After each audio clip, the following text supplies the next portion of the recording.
Many homeowners are realizing how easy it is to install pre-finished hardwood floor. The tricky part comes when you get to the door jambs. Most people might think you need to cut the flooring to fit around the molding. Actually, just the opposite is true. It's much simpler to just cut the molding and slip the flooring underneath.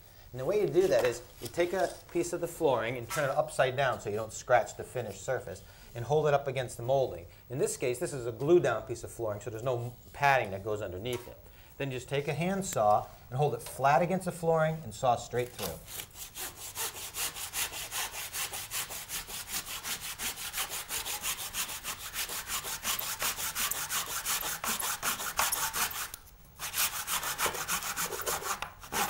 Once you're almost through, just take a nice slow cut, pull it out, and pry out the little piece of wood.